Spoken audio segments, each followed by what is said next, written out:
ಬರ ಪರಿಹಾರ ಮತ್ತು ಬೆಳೆ ವಿಮೆ ತಾರತಮ್ಯ ಸರಿಪಡಿಸಿ ರೈತರ ಖಾತೆಗೆ ಹಣ ಜಮೆ ಮಾಡುವಂತೆ ಆಗ್ರಹಿಸಿ ರೈತ ಸಂಘದ ವತಿಯಿಂದ ಪ್ರತಿಭಟನೆ ನಡೆಸಲಾಯಿತು. ಕರ್ನಾಟಕ ರಾಜ್ಯ ರೈತ ಸಂಘ ಹಾಗೂ ಹಸಿರು ಸೇನೆ ವತಿಯಿಂದ ರಾಜ್ಯಾಧ್ಯಕ್ಷರಾದ ವಾಸುದೇವ ಮೇಟಿ ಅವರ ನೇತೃತ್ವದಲ್ಲಿ ಬುಧವಾರ ಮಧ್ಯಾಹ್ನ 1:30ಕ್ಕೆ ಪ್ರತಿಭಟನೆ ನಡೆಸಲಾಯಿತು. ಇನ್ನು ನಗರದ ನೀಲಕಂಠೇಶ್ವರ ಸ್ವಾಮಿ ದೇವಸ್ಥಾನದ ಬಳಿ ಪ್ರತಿಭಟನೆಗೆ ಚಾಲನೆ ನೀಡಿದ್ದು, ಜಿಲ್ಲಾಡಳಿತ ತಾಲೂಕು ಮತ್ತು ಹೋಬಳಿ ಮಟ್ಟದಲ್ಲಿ ಬರ ಪರಿಹಾರದ ಸಹಾಯವಾಣಿ ಕೇಂದ್ರವನ್ನು ಸ್ಥಾಪನೆ ಮಾಡಿದೆ. ಸಹಾಯವಾಣಿ ತಾಲೂಕಿನ ಅಧಿಕಾರಿಗಳನ್ನು ಕೇಳಿದರೆ ನಿಮ್ಮ ದಾಖಲೆಗಳನ್ನು ಕೊಡಿ, ಚೆಕ್ ಮಾಡಿ ಹೇಳುತ್ತೇವೆ ಎಂದು FID ಕಾರ್ಡ್ ಚೆಕ್ ಮಾಡಿ ನಿಮ್ಮದು ಜಮೀನು ನೀರಾವರಿ, ಹಾಗಾಗಿ ನಿಮಗೆ ಪರಿಹಾರ ಹಣ ಬರುವುದಿಲ್ಲ, ಖುಷ್ಕಿ ಜಮೀನಿಗೆ ಮಾತ್ರ ಪರಿಹಾರದ ಹಣ ಬರುತ್ತದೆ ಎಂದು ಅಧಿಕಾರಿಗಳು ತಿಳಿಸಿದ್ದಾರೆ. ಇನ್ನು ಖುಷ್ಕಿ ಜಮೀನು ಇರುವ FID ಕಾರ್ಡ್ ಕೊಟ್ಟರೆ ನಿಮ್ಮ ನೀರಾವರಿ ಜಮೀನೆಂದು ನಮೂದಾಗಿದೆ ಎಂದು ಹೇಳಿ ಕಳುಹಿಸುತ್ತಿದ್ದಾರೆ. ರೈತರು ನಮ್ಮ ಜಮೀನಿನಲ್ಲಿ ಬೋರ್ವೆಲ್ ಇಲ್ಲ, ಕರೆಂಟ್ ಕಂಬಗಳಿಲ್ಲ, ಕರೆಂಟ್ ಇಲ್ಲ, ನೀವೇ ಬಂದು ನೋಡಿ ಸ್ವಾಮಿ ಎಂದು ಹೇಳಿದರೂ ಅಧಿಕಾರಿಗಳು ಸರ್ಕಾರಕ್ಕೆ ಹೋಗಿ ಹೇಳಿ ಎಂದು ಉಡಾಫೆ ಮಾತನಾಡುತ್ತಿದ್ದಾರೆ.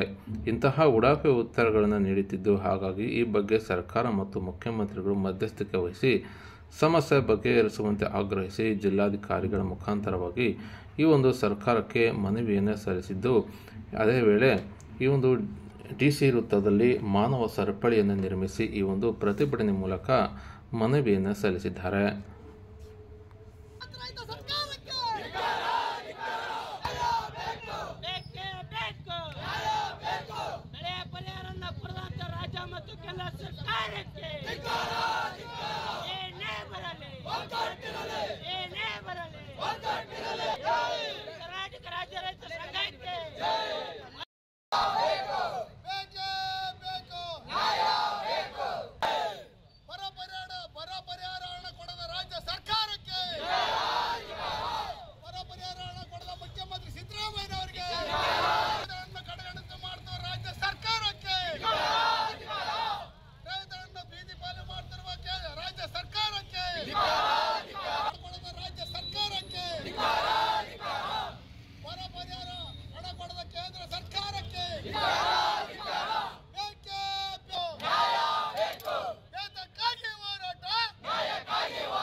ನಿಮ್ಮಗಳ ಮುಖಾಂತರ ನಾನೆಲ್ಲ ಭಾಷಣದಲ್ಲಿ ತಿಳಿಸಿ ಹೇಳಿದ್ದೀನಿ. ಮಾನ್ಯ ಜಿಲ್ಲಾಧಿಕಾರಿಗಳು ಇಲ್ಲಿ ಆಗಮಿಸಿದ್ದಾರೆ. ಅವರು ನಮ್ಮದೇ ಆದಂಥ ಒಂದು ಚರ್ಚೆ ಇಲ್ಲಿ ಅಂದರೆ ಕೃಷಿಗಳ ಬಗ್ಗೆ, ಅದರ ರಸಗೊಬ್ಬರದ ಬಗ್ಗೆ ಚರ್ಚೆಯನ್ನು ಎಲ್ಲ ಕಡೆ ನಮಗೇನಂತಂದರೆ 17-18 ಸಾವಿರ ಹಾಕಿದ್ದಾರೆ. ಇಲ್ಲಿ ರೈತರ ತೊಂದರೆ ಏನಾಗಿದೆ ಅಂತಂದರೆ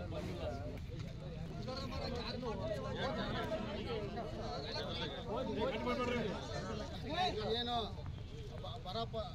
ಬರ ಪರಿಹಾರ